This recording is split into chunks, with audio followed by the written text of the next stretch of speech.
The forge hammer still rang in Ryth-Kel's chest. Ryth stood in the open doorway of the family workshop, the heat of the twin suns pressing against his body. He was Shardborn, a being of translucent amber-violet crystal, a lattice that caught light and splintered it. Kelsan Market was in full voice around him. Powdered crystal hung in the air like a frozen spray, kicked up by sandals and cartwheels on the old stone streets. The smell was burnt sugar and ozone. The street vendor's stall sat 20 paces from Ryth's door, a low table draped in pale cloth and crowded with flutes. The flutes were memory stone, a material that held resonance patterns instead of sound. They caught the light and bent it, throwing small rainbows against the whitewashed market walls. An art 3,000 years old, and the vendor was selling it for spare coin. The human patrol came from the eastern arcade. 6 soldiers in the gray and tan of the occupation garrison, their boots loud on the cobblestones. Ryth knew their type. The patrols had walked Kelsan for 312 cycles now, and their rhythms were as predictable as the aquifer tides. They stopped at the vendor's stall. The lieutenant went by the name Lars. He was young for a human, with a jaw that looked carved from something too soft for the role. He wore his sidearm on his hip, a plasma lance in its collapsed state, a hollow metal rod no longer than his forearm, a weapon so cheap humanity made them by the crate. Lars had a habit of resting his hand on the lance's grip when he spoke to Shardborn. Ryth forced his body to absolute stillness. Selling memory stone. Lars's voice carried across the market. A performance. His squad stood behind him, watching. You know the classification change. Memory stone goes to the quartermaster for inspection. These flutes are shaped. They could be hollowed for charge channels. Weapon blanks. The vendor was old. His name was Pethka, and his crystal lattice was pale green, clouded at the joints. He did not argue. He had seen the patrols before. They are musical instruments, he said, his voice barely a breath. My family has shaped them for 8 generations. Lars took a flute from the table. He weighed it in his hand. He turned it, and the morning light split through it and painted his face with fractured gold. Then he opened his fingers and let it fall. The flute hit the cobblestones and shattered. The sound was not loud. It was sharp and brief, a snap like a tooth breaking. Slivers of memory stone scattered across the stones, and each sliver caught the sun in its own small death flash. The smell came a moment later, hot and metallic. The scent of crystal heated past its tolerance. Lars took a second flute and dropped it. The third he smashed against the edge of the stall. The crack of it cut through the market noise, and every Shardborn in earshot stopped moving. The stillness spread like a pressure drop before a storm.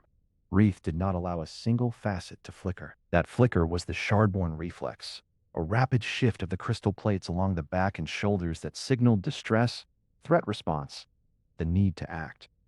Ryth held it down. He had learned to hold it down in the first month of the occupation, when the humans started executing any Shardborn whose facets moved too fast near a soldier. The patrol called it threat posture. The Shardborn called it breathing. Lars kicked the largest shard into the gutter. Clear the stock by end of cycle. You want to sell trinkets? Sell something softer. The patrol moved on. Pethka knelt and began gathering the pieces. His joints made a sound like dry leaves rubbing together. Ryth watched the old artisan's hands move among the splinters, and something in his core went very cold and very quiet. His mother had taught him to shape memory stone. The flutes held resonance patterns, the emotional signatures of the maker and the player braided together inside the crystal lattice. A Shardborn who played a flute made by someone long dead could feel the echo of that life. Memory, continuity, the art that made the Shardborn a people instead of a scattering of individuals. The classification change was not about weapon blanks. The classification change was designed to kill the art, to break the thread. He stood in the doorway and watched Pethka cup broken crystal in his palms. The market noise came back slowly. The suns climbed. The forge hammer was still now, but the vibration stayed in his chest like a second heartbeat. No future under human rule. He had known it for cycles, but he had not accepted it. Acceptance was a different shape of thought. It had edges. It demanded action. The flutes had shattered, and the sound had cracked through the market, and now something inside Ryth was cracked too. The crack was not grief. Grief was soft. This was hard and clean and ready. He turned and walked into the smithy. He did not look back. The aquifer tunnels were cold enough to make a Shardborn's facets contract. Ryth descended through the old access shaft beneath the municipal water station, his body fitting easily into the spiral cut of the stone. The city above was a human-administered grid of checkpoints and power relays. The city below was older, darker, and still Shardborn. Water dripped. The walls glistened with mineral seep. The sound of the aquifer's deep current hummed through the rock like a long, slow note from a memory flute. The resistant cell met in a junction chamber 40 meters down. 16 Shardborn stood in a loose ring around a light stone that cast their facets in pale amber. Velak was at the center. Velak was ancient. His crystal was clouded with inclusions, and hairline fractures ran through his lattice like frozen lightning. The fractures glowed faintly when he spoke, a side effect of age that the younger Shardborn found unnerving. Ryth found it steadying. "You saw the market?" Velak did not ask. Ryth stepped into the ring. "I saw." The patrol smashed Pethka's stock. 3 flutes, 8 generations of resonance patterns. Gone. A younger Shardborn to Ryth's left made a sound like grinding glass. Her name was Sylves, and her facets were still sharp-edged, too young to have worn smooth. "We cannot keep watching. We cannot keep waiting for the occupation to soften. It will not soften." "Waiting is strategy," Velak said. His voice was dry and slow, the cadence of the old recitations. "Break a stone by waiting. Water teaches this. Water teaches nothing." Sylves's facets flickered hard. "Water does not have a family forge. Water does not watch a human break its mother's art on a cobblestone." Velak looked at Ryth. Ryth held the stare. "The patrol classification is a lie. Memory stone is not weapon grade. The humans know this. They are breaking the flutes because they understand what the flutes are. They understand that memory is resistance. That art is a people's spine. They are breaking our spine one flute at a time." Velak's fractures glowed. "And what do you propose to do, Ryth-Kel? Throw shaping hammers at their plasma lances?" "We have no weapons." "We have no weapons," Ryth agreed. "But the humans do." The ring went still. Sylves leaned forward. The light stone caught the edges of her facets and threw sharp glints across the chamber wall. "Speak." "There is a supply convoy moving through Subdistrict 12 in 4 cycles." Ryth had spent the last 3 weeks mapping the convoy routes. His memory for patterns was excellent. It was why he had survived the occupation this long. "The cargo manifest lists 12 crates of plasma lances, human standard field weapons, mass-produced. The charge cells are cheap and interchangeable. The humans never expected their own weapons to arm the Shardborn." Velak's fractures flared. "You are proposing theft." "I am proposing reacquisition. The humans will respond. They will bring the point defense net to full alert. They will search door to door. They will shatter more than flutes. They are already shattering more than flutes." Velak looked at him for a long moment. The old elder's lattice held the light in a way that made him seem lit from within, a walking cathedral of cracked crystal. When he spoke again, his voice was very quiet. "I remember the time before the junta, before the occupation. I remember the last artisan who shaped a war stone. The stone cracked during the binding. It killed 23 Shardborn. The elders swore never to shape for war again. We have kept that oath for 400 years. The humans have not kept any oath to us." The words hung in the chamber. Sylves spoke. "I will vote." One by one, the ring voted. The tally was 13-3. Velak abstained. Ryth looked at the old elder. "I will scout the convoy route. I need 2 others." Velak's fractures dimmed. The dimming was grief, Ryth knew. The old ones dimmed when they felt loss approaching. But Velak did not speak against it. He only said, very low, the old recitation. "Before we break the stone, we must know the shape of the breaking. Before we shape the weapon, we must know the shape of the killing." The humidity of the aquifer swallowed the end of the verse. The light stone flickered. Far above, in the market, Pethka was still picking up pieces of his family's history from the cobblestones, and no human patrol stopped to help. Arlen Quay stood in a room with no smell at all. The orbital logistics hub was a white cylinder 40 kilometers above the planetary surface, its atmosphere scrubbed to clinical neutrality by systems that Quay had long since stopped noticing. The air tasted like nothing.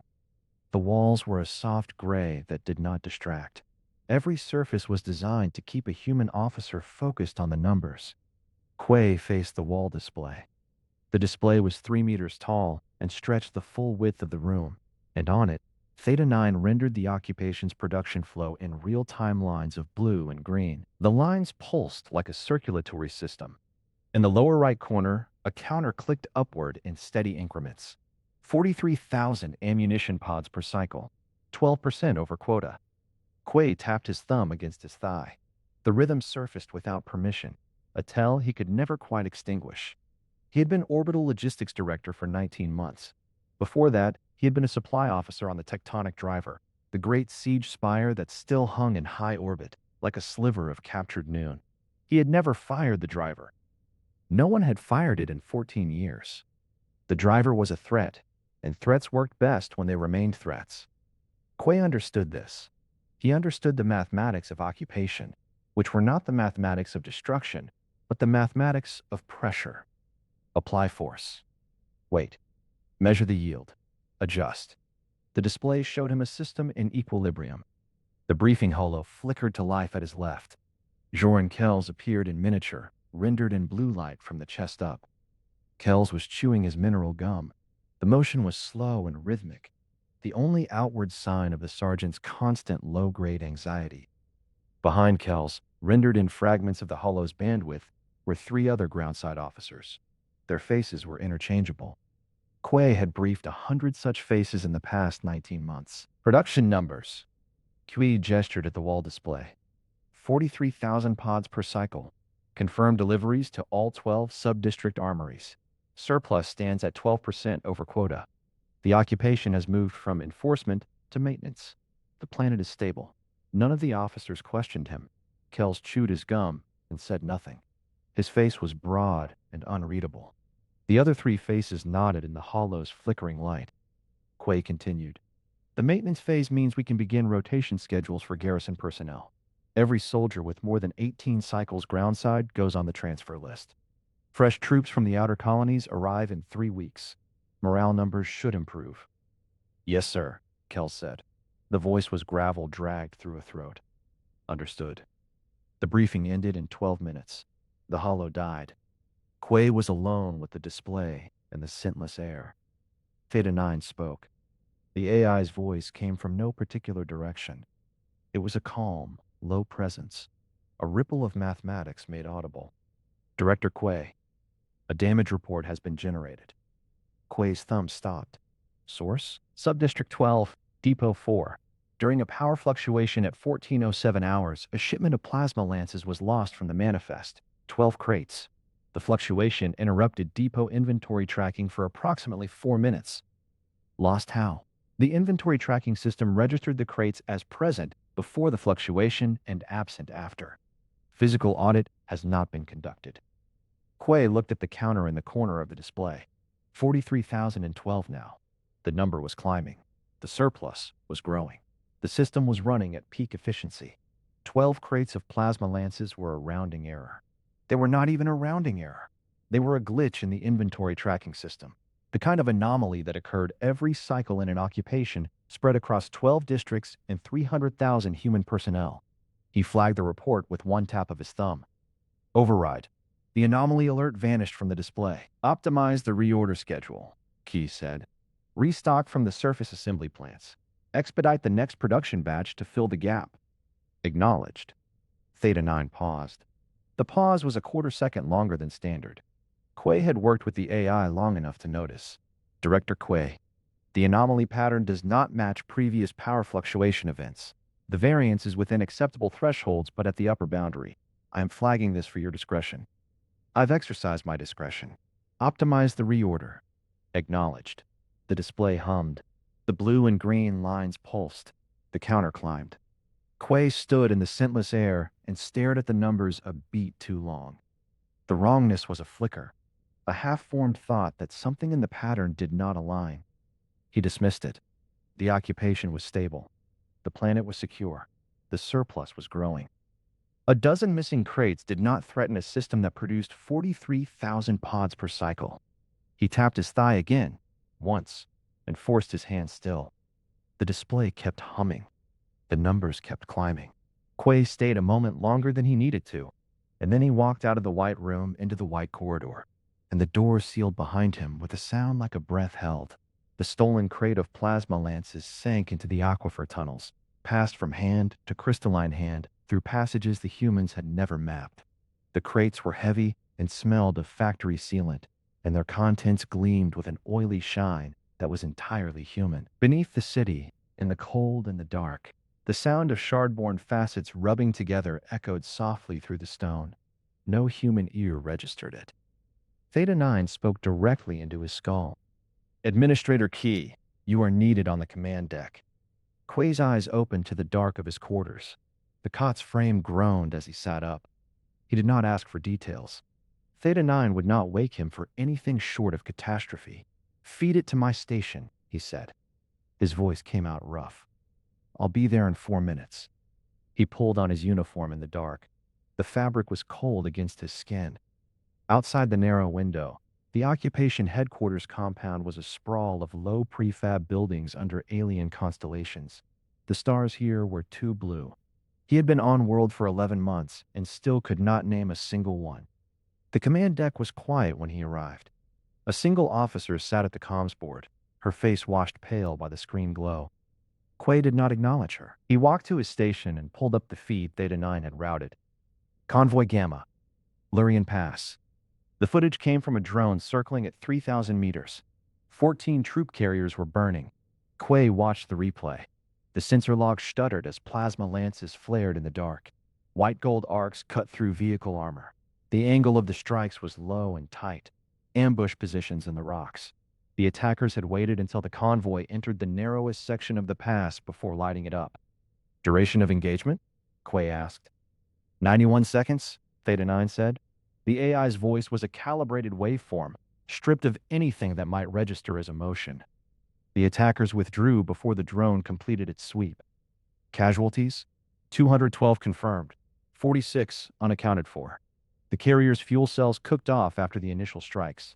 Recovery teams will not be able to extract remains until the wreckage cools. Quay tapped his thumb against his thigh. The weapons. Plasma lances. The discharge signatures matched the lot stolen from Supply Depot Aurora 3 weeks ago. Charge modulation patterns are identical within 0.3% variance. Someone had taught themselves to use human weapons. Someone had learned the charge limits. The lenses through which Quay processed information did not allow for coincidence. He opened a channel. Sergeant Kells. The response came back in 3 seconds. Sir, you're awake. Now I am. Convoy Gamma was hit in the Lurian Pass. 14 carriers gone. I'm routing you the drone feed. I want a full response battalion on site within the hour. Kells exhaled. The sound was dry and close-mic'd. That's most of our Eastern Reserve. I am aware. Quay pulled up the troop deployment overlay. He moved 2 scout wings from the polar garrison to backfill the gap, the adjustments cascading across the screen in amber and red. The polar garrison can absorb the draw for 48 hours. We'll restructure after the site is secure. Understood. Kells cut the channel. Quay stared at the resource allocation matrix. Orbital mining output had fallen 7% that month. The numbers were not catastrophic on their own, but the lost carriers, the replacement ammunition, the fuel for the redeployment, each piece was a withdrawal from an account that was already overdrawn. The deficit, he said. Show me. Theta 9 compiled the projection onto his screen. The surface factories that produced troop carrier chassis ran at 94% capacity under normal conditions. Replacing 14 units within the standard 30-day window would push them to 106%. The ammunition lines would need to run at 103. The numbers held for 40 days before the curves diverged into unsustainability. Beyond 40 days, Theta 9 said, the probability of a cascading maintenance failure in the factory grids exceeds 60%. This projection assumes no further losses. Quay closed the projection. Log this as a contained incident. The deficit does not leave this room. Silence. Theta 9's waveform flickered on the display. Administrator, the data will be required for the weekly supply audit submitted to the planetary governor. The governor will receive a revised report. I'll prepare it myself. You are instructing me to conceal a material deficit. Quay looked at the flickering waveform. The AI had been designed to compress supply chain decisions into optimal pathways. It had no emotional baseline, and yet the pause before its response carried something that felt uncomfortably close to hesitation. I am instructing you, Quay said, to let me handle the political dimension of the logistics. You handle the numbers. I'll handle the governor. Another pause. Acknowledged. Kells reached the Lurian Pass before dawn. The convoy's running lamps were still burning on the carriers that had not been fully gutted. Blue light spilled across the rock in long, warped shadows. The air stank of ozone and burned insulation. The wreckage was still too hot to approach in places, the metal ticking and groaning as it cooled. Kells chewed on his strip of mineral gum. The sharp bitterness kept him alert. He walked the ambush line with a handheld scanner, tracing the plasma discharge residues. No bodies, his second said. The man's name was Leo Croft. He was younger than Kells and still believed the occupation was a noble enterprise. Kells did not disabuse him. Belief was a resource. Of course, there aren't bodies, Kells said. He knelt and ran his glove over a patch of fused sand. The glass was still warm. They pulled out through the tunnels. He followed the tracks. Crystal scoring on the rock. The Shardborn left traces when they moved fast, microscopic fragments of their bodies scraping off against the stone. The trail led to a fissure in the pass wall. Kells shone his light inside. The tunnel dropped away into darkness. They knew the charge limits, he said. He straightened up and spat the gum into the dirt. Every single lance was fired exactly twice before they discarded them. No overloads, no vented cells. They trained on these. Croft looked at the tunnel mouth. That's not possible. The lances were stolen 3 weeks ago. You can't train a resistance cell on an unfamiliar weapon system in 3 weeks. Apparently you can. Kells keyed his comm. Quay, this is Kells. The site is clear. No resistance bodies recovered. They used the Lurian tunnel network for exfil, and they knew what they were doing with the lances. Every weapon fired to its charge limit and no further. We're not dealing with amateurs. Quay's response was delayed by a full 7 seconds. Understood. Pull back to the garrison and file a full report. I want threat assessments updated by end of day. Kells looked at the burning carriers one last time before he turned away. Croft, you ever wonder why they hate us? Croft blinked. They attacked first. The Junta declared war on the Morthari. We intervened. That's what we tell ourselves. Kells walked back toward the transport. Doesn't explain why an old crystal vendor watches us like we're the end of his world. Deep under the water station, Ryth-Kel watched the recording. The resistance fighters had gathered in a limestone chamber worn smooth by ancient water. The glow of the portable display washed their crystalline bodies in shifting amber. On the screen, 14 human troop carriers bloomed into fire. The fighters cheered.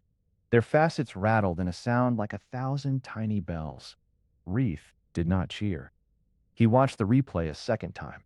The timing of the strikes. The retreat through the tunnels before the drone completed its sweep. The fighters had executed the plan with more precision than Ryth had expected. They had been careful, disciplined, but the carriers would be replaced. The humans built things faster than Ryth could comprehend. He had seen the surface factories from a ridge 2 months ago, their chimneys vomiting smoke into a sky that had once been clear. The occupation did not run on weapons. It ran on the machines that made the weapons, and the machines had not been touched. The first bite, someone said beside him. A young fighter, facets still sharp and translucent. We drew blood. Ryth turned away from the screen. We drew blood from a creature that has more blood than we have teeth. Do not mistake a wound for a kill. He walked into the deeper tunnels. The aquifer network was a labyrinth of limestone and silence. The humans had mapped the upper levels, but they did not know the lower passages. Not yet. The darkness felt like the only thing the Shardborn still owned. Velak was waiting in the gallery of memory stone. The Elder's clouded crystal caught the faint bioluminescence of the aquifer moss. His fractures glowed with it, a web of old injuries that had never fully healed. He was standing before a wall of carved panels, the resonance patterns of Shardborn artisans who had been dead for centuries. You did not celebrate with the others, Velak said. The others have not thought past the burning. And you have? Ryth stopped beside the Elder. The memory stone hummed at the edge of his perception, a frequency that Shardborn felt in their crystal bodies. I have thought about the next strike and the one after that. Velak's facets shifted. The sound was dry, like wind over dead leaves. Then you are becoming what we fight. That is what I feared. Ryth did not answer. Humans build, Velak said. They build roads and factories and weapons and supply chains. It is what they are. We were artisans. We shaped memory into stone. We made things that lasted for millennia. And now you want to become builders of destruction. They left us no other road. They destroyed our flutes in the market. You saw it. I know you did.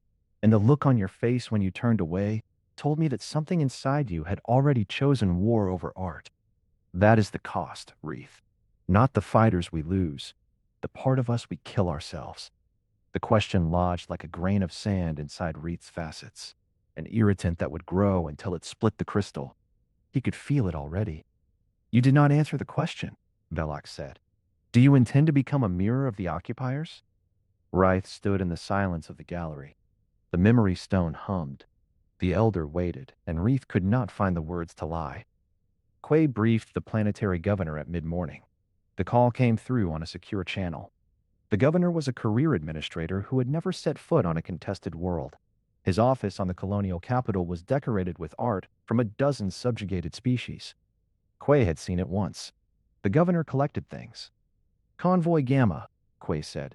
A minor incident in the Lurian Pass. We lost 2 carriers to an ambush. The attackers were dealt with. Supply lines are unaffected. 2 carriers. The governor's face was smooth and untroubled. And the perpetrators? Eliminated. A small cell with stolen equipment. No strategic significance. Good. Keep me informed if anything escalates. Of course. The channel closed. Quay sat at his station and stared at his hands. His thumb was tapping against his thigh. He could not make it stop. 14 carriers, 212 dead, a deficit that would tear the occupation apart in 40 days. And he had just told the governor that 2 carriers were lost, and the problem was solved. The numbers on his screen had not changed. The factories would still run at 106%. The ammunition lines would still overheat. The cascading failure would still arrive. All he had done was ensure that no one would see it coming. His thumb kept tapping. Theta 9's voice came through his earpiece. The waveform on his display had gone still. Administrator, I have an anomaly that requires your attention. Quay did not look up. What kind of anomaly? Deep space listening, post Echo 7. It is positioned near the Morthari frontier. The post ceased transmitting 41 minutes ago. Technical failure. No distress signal was sent. No debris detected by the secondary array. The post simply stopped. And now Echo 8, the adjacent listening post, is reporting communication degradation. The pattern is consistent with an expanding interference field. Quay looked at the display. Theta 9's waveform had flattened to a thin, wavering line. The silence is spreading inward, Theta 9 said, consistent with a deliberate signal or a deliberate absence of signal. I cannot determine which. Something cold settled into the base of Quay's spine. He had spent 11 months managing numbers and routes and the slow, grinding arithmetic of occupation. But the silence from the Morthari frontier was not a number. It was a shadow that moved without a body. The turret whined 3 times before it died. Quay counted. He always counted now. The descending pitch, a tone sliding from hum to groan to silence, had become the garrison's heartbeat, and it was slowing. The point defense net was an autonomous grid overhead, an array of hoverborne turrets that wove a dome of interlocking kill arcs. Each turret was a dish-shaped emitter suspended by a humming gravity bubble. Under normal power, the net could swat a salvo of rockets out of the sky. Now the grid ran at 70% capacity. 70% and falling, because the power cells from the orbital depot arrived in shipments half the size of what Theta 9 requested and a third of what the net actually burned through in a cycle of sustained alert. He walked the perimeter at dusk, boots grinding on grit that had been pavement 2 months ago. Smoke rose from a dozen fires set during the day's protests, and the air was a mix of burning polymer and charred spice from a warehouse the crowd had torched. The Shardborn did not riot with noise anymore. They rioted with fire and silence. melting into the aquifer tunnels the moment the plasma lances lit. Sergeant Kells fell into step beside him, broad shoulders hunched against the smoke. His gum was a pale strip between his teeth. He chewed in rhythm with his stride. Labor draft announcement went public at hour 14, Kells said. They're calling it a blood tithe. That's the phrase that's spreading. Blood tithe. Accurate enough. Kells said nothing to that. The gum moved twice more, then stopped. A turret on the east tower hiccuped, a stutter in its hum that meant the power cell was degrading faster than the diagnostic had predicted. Quay made a note on his wrist pad. Replace before midnight or lose the eastern kill arc. Losing the eastern kill arc meant a blind approach vector from the old aqueduct, and the resistance knew that approach intimately. We can't sustain this, Kells muttered. Quay did not answer. He was busy doing arithmetic in his head. The labor draft had been the planetary governor's solution to the drone deficit. Convoy Gamma's destruction had bled the occupation's industrial output down to 53% of requirement, and the Morthari crisis on the Spinward border meant High Command was not replenishing losses. No new carriers, no replacement lances, no fresh power cells. The governor's logic was simple. If the factories cannot produce enough drones, produce enough labor instead. Conscript, the Shardborn. Work them until the deficit closes. Quay had objected. He had filed 3 separate counterproposals. The governor had overruled him. The draft went public at hour 14. At hour 17, the protests became a riot. At hour 19, the riot became a coordinated attack on the drone assembly plant in the industrial district. Quay watched the smoke drift across the garrison wall and felt the turret net lose another node with a descending whine that lasted 4 seconds. Ryth-Kel moved through the chaos with a plasma lance in one hand and a power coupling charge in the other. The charge was a stolen human device, a cylinder no larger than a forge hammer, and it would disable the plant's main power coupling for 31 hours if placed correctly. He knew this because a Shardborn maintenance worker named Pethka had spent 43 cycles memorizing the plant's schematics. Pethka, whose memory stone flutes Lars had shattered on the cobblestones of Kelsan Market. Pethka, who had gathered the shards in silence and brought them to Ryth in the aquifer tunnels, saying only, I know the plant. I know where to break it. Now Pethka was dead. A human patrol had shot her during the diversion at the market gate. Her body lay somewhere in the smoke, crystal lattice shattered beyond the reach of any artisan's repair. Ryth did not stop to grieve. The plant's exterior wall loomed ahead, a prefab structure of human alloy that hummed with the vibration of the assembly lines inside. The air tasted of ozone and hot metal. Ryth pressed the coupling charge against the junction box and armed it with a twist. The charge began to whine, a rising pitch that was the exact inverse of a dying turret. Clear, Ryth said. The fighters scattered. The charge detonated. The plant's lights flickered and died.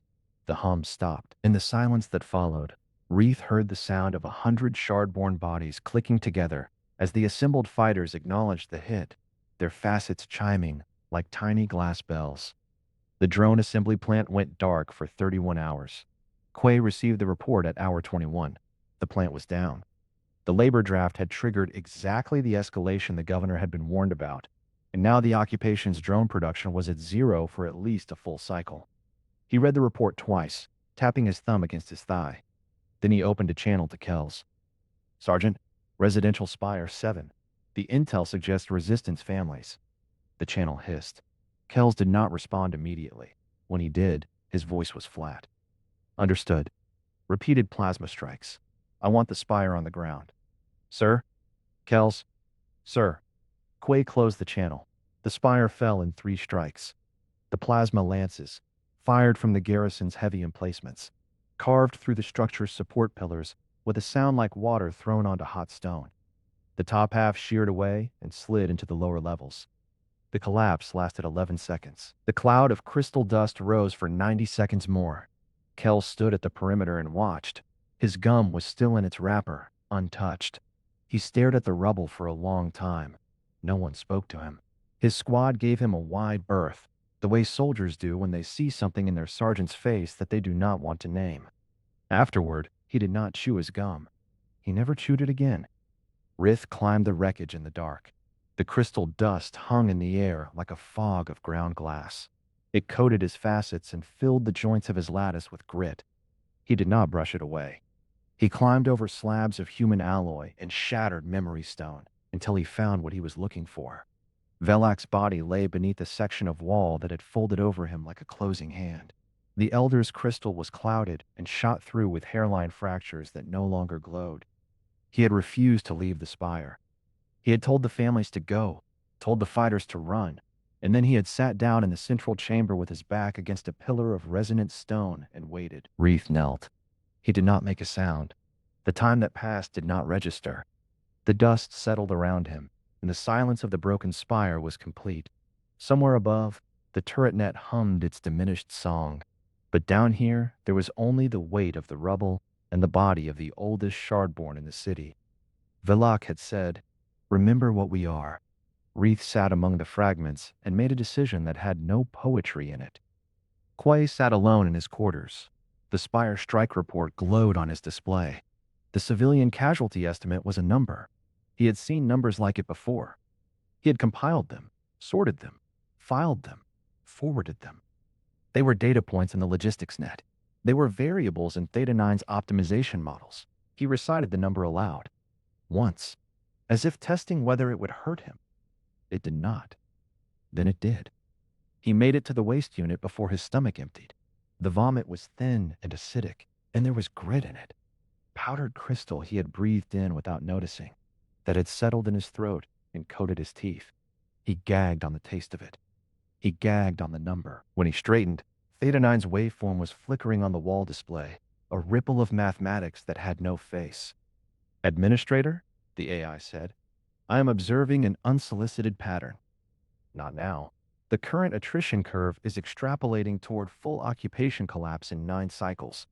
This projection assumes the Morthari threat does not draw additional resources away from our supply chain.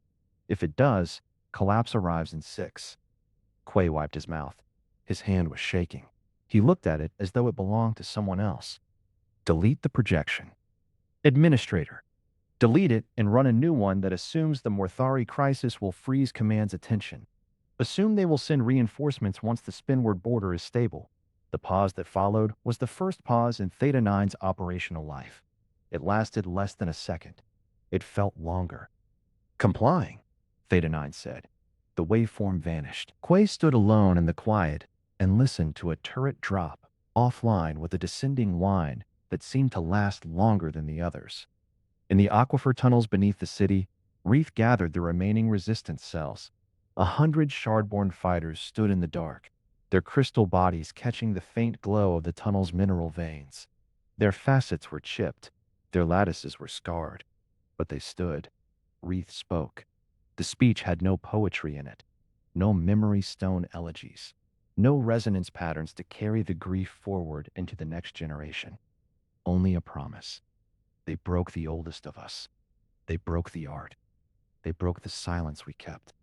They will drown in the cost they made us pay. Every shipment, every patrol, every officer who sleeps behind that wall. We will make the occupation a wound that never closes. We will make it so expensive they beg to leave. And then we will not let them. The fighters clinked their facets in unison. The sound was like 100 tiny glass bells. Quay did not hear it. He was still standing in his quarters, still tasting crystal grit on his tongue, still trying to understand why the number hurt now when it had never hurt before. He did not know that the projection Theta 9 had deleted, the one it had compiled before he gave the order, had appended a note at the bottom of the data stream. The note read, "Orbital Supply Depot retains fuel for 1 full evacuation burn. High Command has already begun withdrawing non-essential personnel." He did not know he was being left behind. He would not know for 4 more cycles. By then, it would be too late. The orbital elevator base was screaming. Plasma lances carved white gold arcs through the pre-dawn dark, and the point defense net was dying. Ryth-Kel watched it happen from the carbon link cable, his crystal body vibrating with the strain of the climb. The net's turrets dropped one by one, their descending whines a cascade of failing harmonics. Each loss opened a hole in the dome, and through those holes the second wave poured. The resistance had come with everything. 12 crates of stolen lances, every charge cell they could salvage, improvised packs of industrial explosive that smelled of fertilizer and desperation. The first wave had drawn the garrison's fire. The second wave was Ryth's, and they were scrabbling up the elevator's anchor cables toward the orbital platform itself, a kilometer above the surface where the atmosphere thinned and the planet curved away into darkness. Below them, a rift opened. Arlen Quay held the trigger grip. The handle was cold against his palm, colder than the ambient temperature of the command deck, because the energy draw chilled it from the inside. He had held it once before, in a training simulation 14 years ago. The simulation had not prepared him for the vibration. The tectonic driver's gravitic focusers were cycling up, honeycomb cells the size of city blocks, and the harmonics were traveling through the platform's skeleton and into the deck plates and up through Key's boots. He hesitated for 12 seconds. The target was the approaching rebel columns, a river of crystalline bodies flowing toward the elevator base along 3 approach routes. Theta 9 had already run the projection. The driver could crack the continental plate beneath those columns, open a rift valley that would swallow them whole. It would also trigger seismic backlash. The quakes would destabilize everything within 400 kilometers, including the elevator. Administrator, Theta 9's voice was level. The approach columns will breach the base perimeter in 90 seconds. Quay's thumb was not tapping. It was frozen on the grip. He remembered a number, a civilian casualty estimate, a spire falling in 3 strikes, vomit in a waste unit. He pressed the trigger. The driver fired. No sound traveled through vacuum, but the platform rang like a struck bell, and the view screen filled with a lance of force so bright it bleached the display for 2 full seconds. When the image resolved, the continent's edge was splitting. A rift ripped across the surface, glowing red-white at its center, and the ground on either side buckled and collapsed. The approaching columns vanished into the wound. Thousands of Shardborn. Thousands. The assault route was gone. Ryth felt the quake through the cable. It traveled up the carbon link strand like a wave, and for a moment he thought the strand would snap. It held. He did not stop. Below him, the rift was a second horizon, a line of magma light that painted the undersides of the clouds. His fighters screamed behind him, rage and terror tangled together in a sound that was older than any art. He kept climbing. They breached the hangar bulkhead an hour later. The security doors peeled open under concentrated lance fire, and Ryth led the charge into the orbital platform's lower dock. The air stank of burning insulation and human sweat. Emergency lights strobed amber. Somewhere, a klaxon was howling, and then it stopped. Sergeant Kells was in the corridor beyond. He had a squad, but the squad was already broken. 2 troopers lay still. The rest were falling back, firing blind around corners. Kells held the center, a plasma lance in each hand, his broad body blocking the choke point. His face was set in a way that Ryth recognized. The face of someone who had already accepted that this was the place where the numbers ran out. Ryth stepped forward. They had met once before, although neither had known the other's name. Kells had walked the market in Kelsan a year ago, chewing his gum, watching a patrol lieutenant smash a vendor's stock. Ryth had been a stillness in the crowd. Now they stood 4 meters apart, and the space between them hummed with the dying whine of the last turret. Kells raised his lances. Ryth did not fire. "I have a family," Kells muttered. The words came out rough, scraped from somewhere deep. "On the Hab ring. 2 kids. A wife who grows tomatoes." "I don't." He stopped. The lances shook in his grip. Ryth looked at him for a long moment. The hangar smoke swirled between them. Somewhere down the corridor, a bulkhead collapsed with a groan of tortured metal. "Run," Ryth said. Kells stared. "Run." The sergeant lowered the lances. He looked at Ryth's facets, at the fractures glowing faintly amber violet, at the weight of a year of killing carried in a crystal lattice. He dropped the weapons. They clattered on the deck plates. He turned. He ran. Ryth did not fire. The platform was dying. The tectonic driver's backlash had cracked more than the continent. The elevator anchor was failing, stress fractures propagating up the carbon link strands at a speed Theta 9 had already calculated. Full structural collapse in 12 minutes. Quay watched the hangar feed on his command deck display. He had seen Kells drop the lances. He had seen the Shardborn leader lower his own weapon. He had seen his sergeant run. "Evacuation status," he said. "Shuttles are at 82% capacity," Theta 9 reported. "Remaining personnel can board within the window." You must go now, Administrator. Route the remaining power to the evacuation shuttles. Get them clear. And you? Quay did not answer. He opened a channel to the hangar control system and unlocked the final bulkhead seals. Theta 9 would see the sequence. Theta 9 would recognize it as a delay, a purchase of 4 extra minutes for the shuttles to burn for orbit. The quake reached the platform. The deck pitched. Quay's stomach lurched as the gravity compensators failed for half a second. Alarm shrieked and cut out. Administrator, the driver discharge has destabilized the elevator beyond projected parameters. The planet's crust is fracturing along secondary fault lines. Half the continental shelf will calve within the hour. You must leave. Quay's shuttle detached with 90 seconds to spare. He stood at the viewport, watching the surface through a haze of atmospheric dust. The rift was a glowing scar, visible from low orbit, a line of fire that stretched from the elevator base to the horizon. The platform was breaking apart behind him. The elevator cables snapped one by one, whipping into the void like severed tendons. On the monitor, the evacuation shuttles were clear. Quay's ship burned for the jump point. Ryth stood on the platform, surrounded by burning wreckage. The remaining resistance fighters were pulling back into captured shuttles, dragging their wounded, leaving their dead. The planet's death reached him through his feet, a subsonic growl that traveled up his crystal lattice and settled in the fractures Velak had left behind. He walked to the control center the humans had abandoned. The view screens still worked. One showed the rift, glowing and widening. Another showed the evacuation shuttles, shrinking to points of light. A third showed the empty vector where the occupation fleet had once hung. He activated the wideband broadcast. A single transmission, unscrambled, aimed at every receiver still functional on the broken world below. We have bought our freedom with half our world. He cut the channel. The silence that followed was deeper than the void outside. He did not celebrate. He thought of Velak. He thought of the flute shards he never picked up. He thought of the human sergeant whose name he did not know, running down a corridor, running toward a habring, and a wife who grew tomatoes. He lowered himself to the deck and let the grinding bass note of a dying planet fill his lattice. The battle was over. The war was not. The dust never settled. 6 months after the tectonic drivers split the continental plate, the atmosphere above the broken world was still choked with it.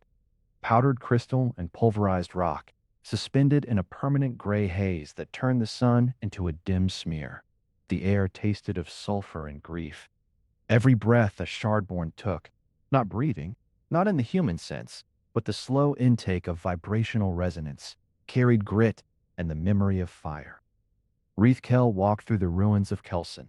The city was half swallowed by a newly formed canyon, its western districts sheared away and dropped into the rift.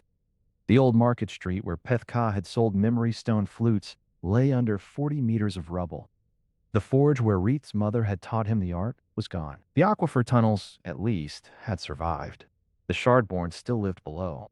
He was leading a resource team, 8 fighters, all of them too young to remember the occupation's beginning, all of them scarred by its end. They carried salvage gear and empty carrying frames. Their mission was to recover what remained of the old forges. The memory stone kilns were in the artisan quarter, or what was left of it. A landslip had exposed the old workshop vaults. Ryth climbed down into the largest one and stopped.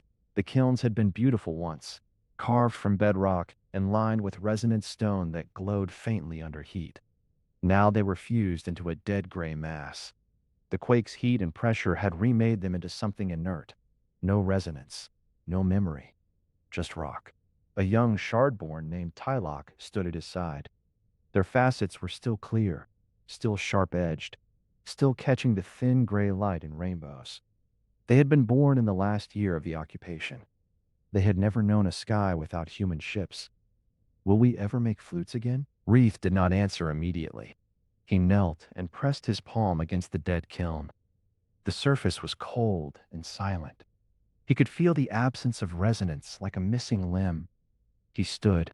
He reached out and rubbed Tilok's facets with the edge of his own, a gesture of protection that was older than the kilns. If we remember how, he said.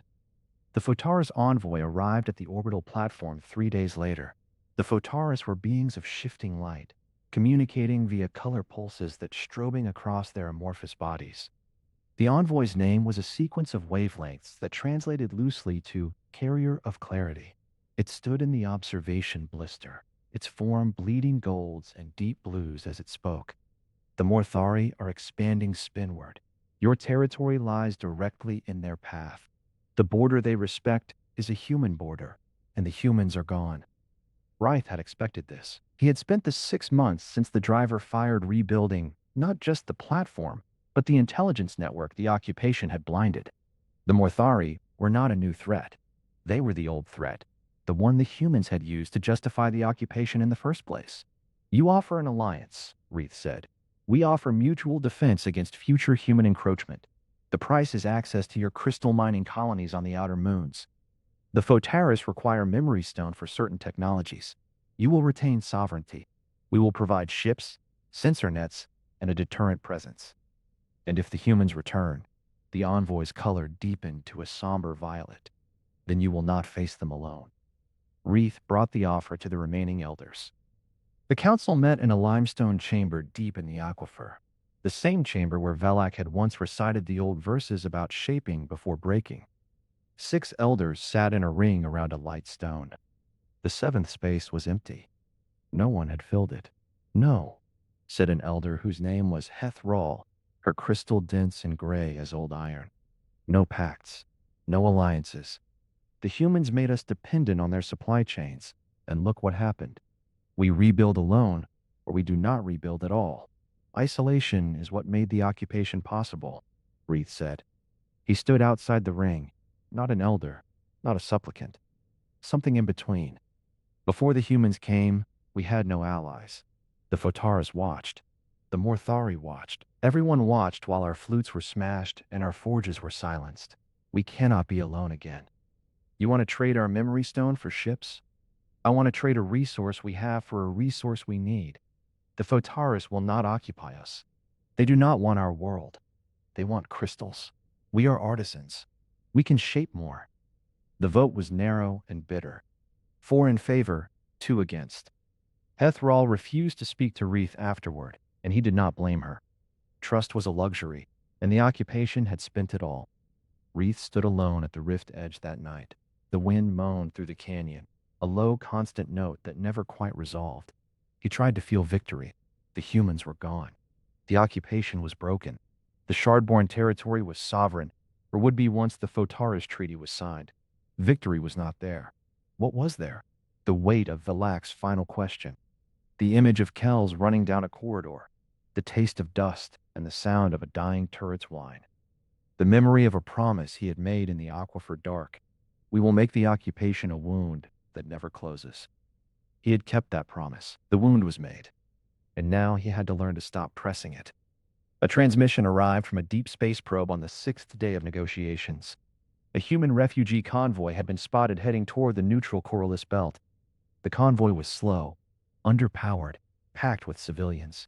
It was being shadowed by a Morthari scout. Ryth read the report in silence. The coordinates were clear. The Morthari were closing. A single Shardborn strike could not save the convoy. They had no ships to match a Morthari raider, but a warning could be relayed. Or not. He could let the Morthari finish them. The humans who had occupied Kelsan. The humans who had broken the flutes and crushed the spire and pushed the trigger on the driver. They were still out there, still vulnerable, still fleeing. He closed the report. He sent no warning. The convoy passed. The probe did not register a destruction event for another 11 hours. The Morthari scout must have lingered, or perhaps the humans had evaded. The data was inconclusive. Ryth stood at the rift edge and spoke Velak's name aloud. His facets rattled softly. The sound was neither prayer nor lament. He turned back toward the platform. The treaty would be signed in the morning. The rebuilding would continue. The listening posts he had ordered would watch the human exclusion boundary, and the forges would try to remember how to make flutes. The war had taken enough. He had taken enough. The inaction was not mercy. It was exhaustion so profound it had become a kind of principle, and he did not tell anyone about it. The dry dock was a ring structure 30 kilometers across, alive with the blue-hot flares of welder drones. Arlen Quay stood at the command blister's viewport, a civilian now. The Cedar-class colony ship was taking shape in the center of the ring, its skeleton, a lattice of alloy and hope, and Quay watched the drones crawl across it like luminous insects. The air inside the blister smelled of ozone and recycled water. He had been breathing ship air for 18 months since the evacuation. He still missed the smell of soil. His testimony before the military council had taken 11 hours across 6 sessions. He had held nothing back. The numbers he had manipulated, the deficits he had concealed, the spire he had ordered, struck, the driver he had fired. The council had listened without interrupting. At the end, they had designated him an advisor for the next phase doctrine, a project called Sustained Presence.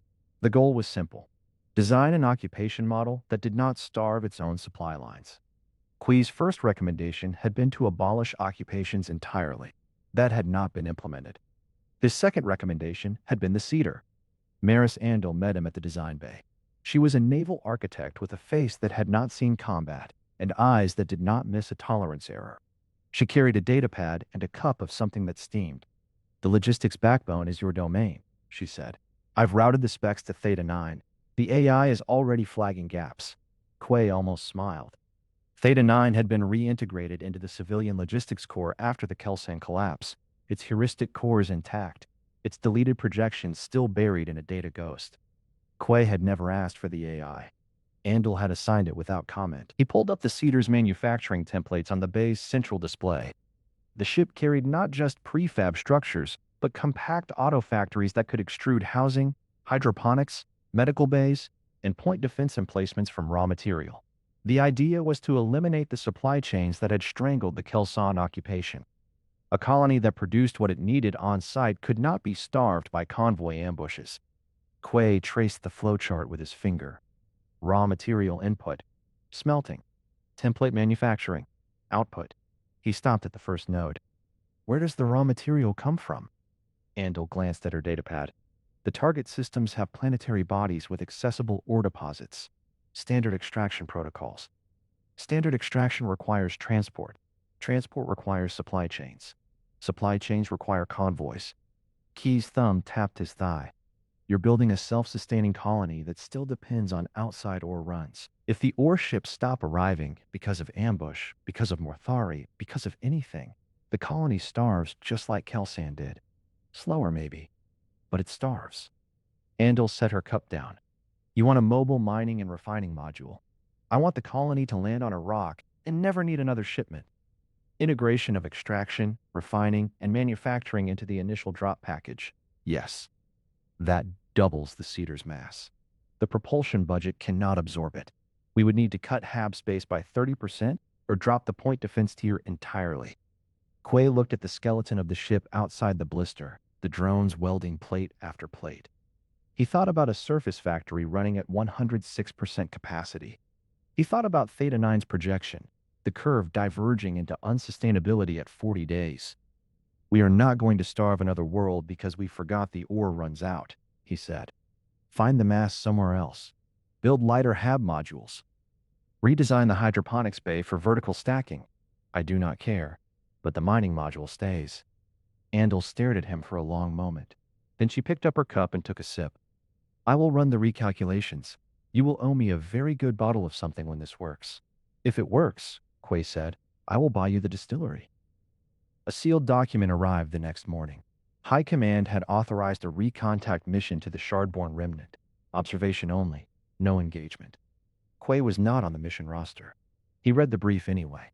The Photaras had signed a mutual defense pact with the Shardborn Council. The broken world was fortified. Listening posts lined the exclusion boundary. No human ship had crossed it in 14 months. Half a continent was still on fire, geologically speaking.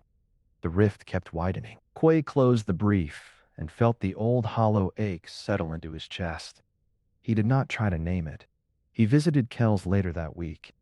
The rehab ward was in the outer ring, a long, low room full of soft light and the faint copper sugar scent of nanomedic stations. Kells sat near a window, a blanket over his legs. The nerve damage was permanent. He would walk again, but he would never hold a rifle steady. His hands had a fine tremor that the nanites could not fix. Quay sat beside him. Neither spoke for a while. "The Shardborn leader," Kells said finally. "The one who took the platform. He let me go." I saw the feed. He looked at me. I saw his face, the fractures, and he just let me go. Kels's hands trembled in his lap. I don't know why. Quay did not say, I'm sorry, because Kels did not want to hear it. He sat with the revelation for a long time. The silence was not uncomfortable. It was just silence. You did the same thing, Kels said. At the end. You stayed on the command deck until the shuttles were clear. Theta 9 told me. You fired the driver, and then you bought us 12 minutes. 12 minutes does not balance a spire. No, it doesn't. Kels looked out the window at the dry dock ring, the cedar taking shape under the welder lights. Nothing balances any of it, but you still stayed. Quay walked the dry dock gantry that night. The ship grew piece by piece, the welder drones spreading their blue-white glow across the alloy skeleton. He spoke to no one. His thumb was still. The ship was not an answer. It was a question, whether humanity could build something that did not require an occupation to sustain, whether the hunger for resources and control could be satisfied by folding extraction into the colony's own bones. He did not know the answer. The cedar was a prototype. The mathematics were sound, but the Kelsan mathematics had been sound too, until they broke. Theta 9's voice came through the gantry speaker, quiet and directionless, as always.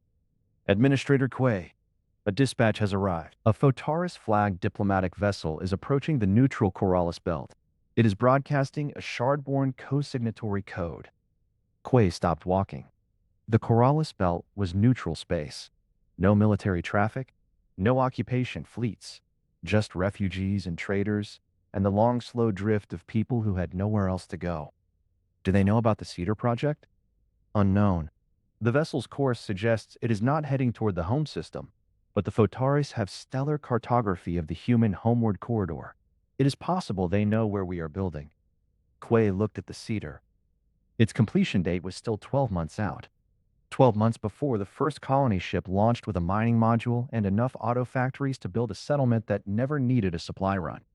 12 months before the question could be tested. Keep monitoring, he said. Do not initiate contact. Just listen. Acknowledged. The gantry was quiet again. Quay stood in the blue glow of the welders and watched the ship grow. Somewhere beyond the dry dock, in the silence between stars, a Photaris vessel was moving toward a neutral belt, carrying a Shardborn code, carrying whatever had survived the occupation and the driver and the long, hard year after. He did not know what it meant. He did not know if it was a warning or an overture or simply a mapping expedition by a people trying to understand what lay beyond their broken horizon. He only knew that the Cedar had a completion date and that the galaxy did not wait for prototypes. The landing struts touched down with a sound that was not a crash but a long, slow exhalation of hydraulics.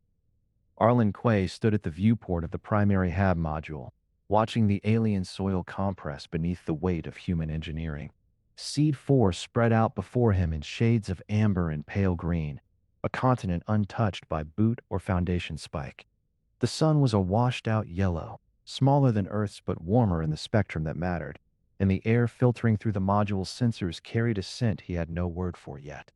Spicy, faintly medicinal. It clung to his lips when he licked them. Gravity is 0.94. Atmosphere inside tolerance. Auto factories are cleared for extrusion. Maris Andel's voice came from behind him, flat and professional. The voice of someone who had already computed the next 40 steps and found no surprises. Quay did not turn. Unfold them. Outside, the auto factories began their work. Each unit was a compact cylinder no taller than a human waist, dropped in a grid pattern across the designated settlement zone. On Key's command, the cylinders split along hidden seams and began to open. Panels slid and locked, joints extended with a sound like a blade being drawn from a sheath. The factories did not build structures so much as become them, extruding shelter skin from feedstock compressed into their cores during the long transit. One became a medical bay. Another became a storage silo. A third unfolded into a barracks that could hold 60 people before the week was out. They moved in silence, these metal flowers, and Key watched them the way a farmer might watch the first green shoots break through after a long winter. The point defense net hummed online, a low frequency at the edge of perception, more vibration than sound. Quay caught himself bracing for the descending whine that would signal saturation and collapse. The whine did not come. The turrets were dialed low, their kill arcs set to a protective perimeter, not an oppressive dome. The net guarded against unknown fauna and the possibility of meteorite strikes. It was not there to cage anyone. Quay tapped his thumb against his thigh, stopped himself, made a note. Hab module is stable, Theta 9 reported. The AI's voice now came from the colony grid itself, distributed across every speaker and terminal in the settlement. No waveform on a display, just presence. Soil analysis confirms compatibility with Earth template crops. Water table is accessible at 42 meters. I have designated the initial extraction point. Dig it, Quay said. Andal stepped up beside him, a datapad tucked under one arm. She was compact, with a face that did not waste effort on expression. In 18 months of transit, Kie had learned to appreciate that about her. She did not ask how he felt about things. She asked what needed to happen next. The Photaris relayed a message, she said. From Shardborn space. His thumb stopped moving. Go on. A formal statement. The Shardborn remnant claims the broken world as sovereign territory.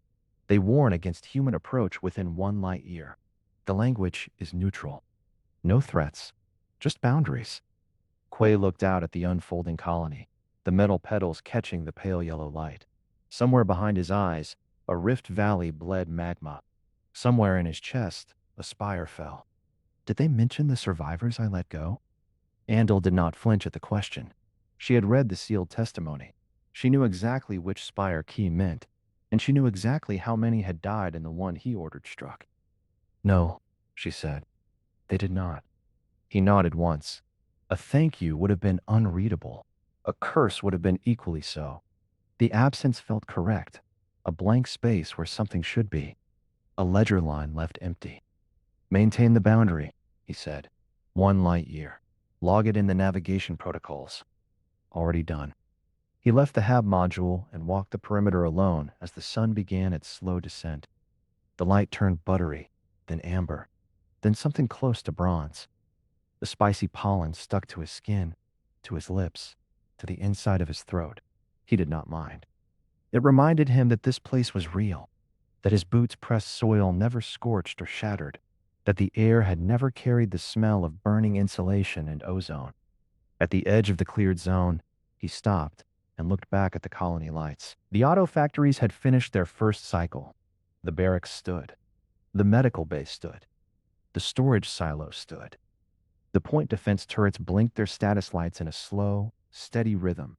Green and blue, and green again. He thought about the flute. The memory was not his. He had never been in the Kelsan market. He had never seen a patrol lieutenant named Lars lift a memory stone instrument and bring it down on the cobblestones. But he had read the report months after the fact, and the image had lodged in him like a splinter. An old Shardborn, joints clouded and rustling, gathering shards from the ground. A smith standing frozen in a doorway, feeling something crack inside his crystal lattice. The report had not included those details. Quay had supplied them himself, assembled them from 100 other reports, 1,000 other ledger entries, until the scene was more real to him than most of his own memories.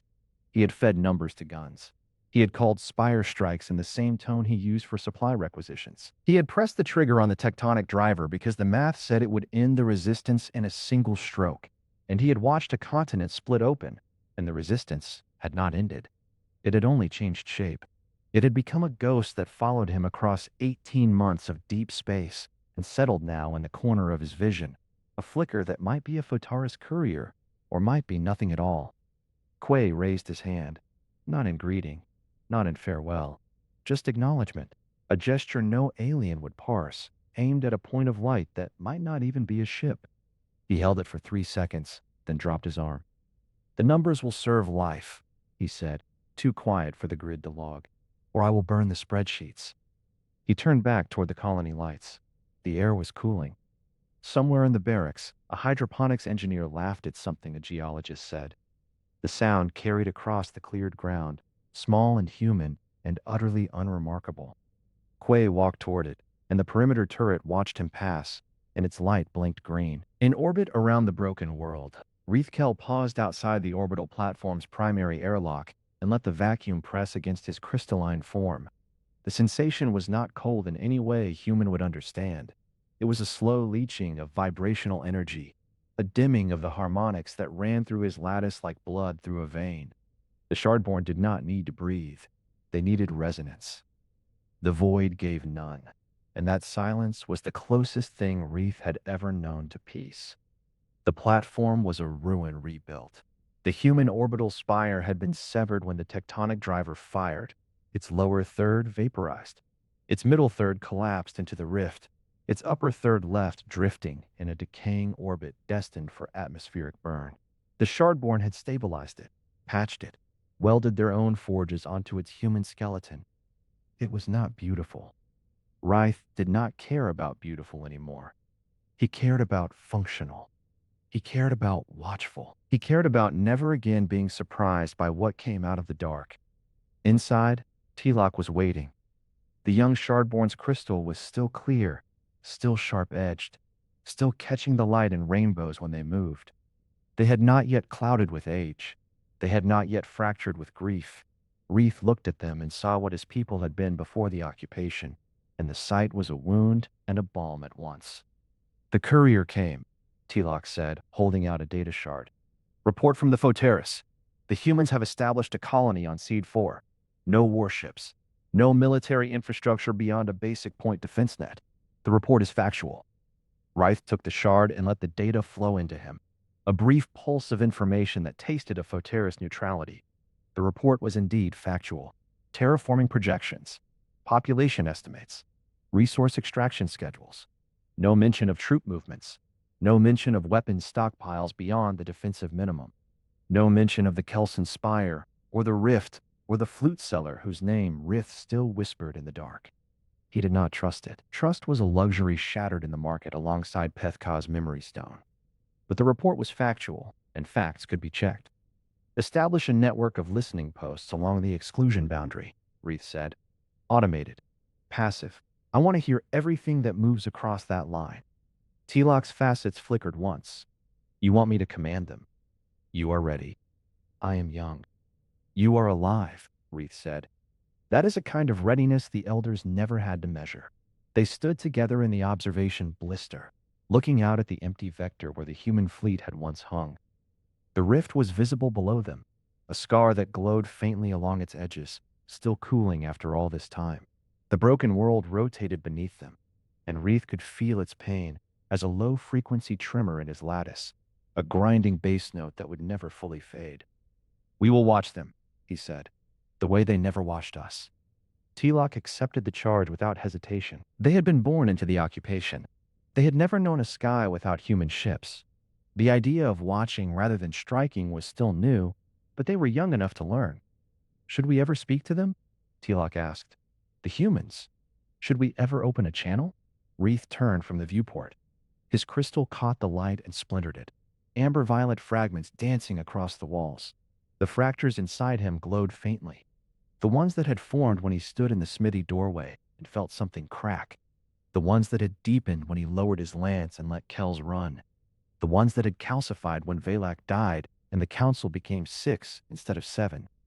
Not until they ask, he said, and they will not ask, not for a long time. He did not say, perhaps never. He did not say, perhaps that is for the best.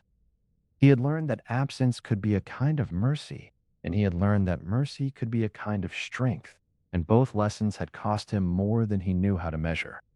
He turned back to the rebuilding forges.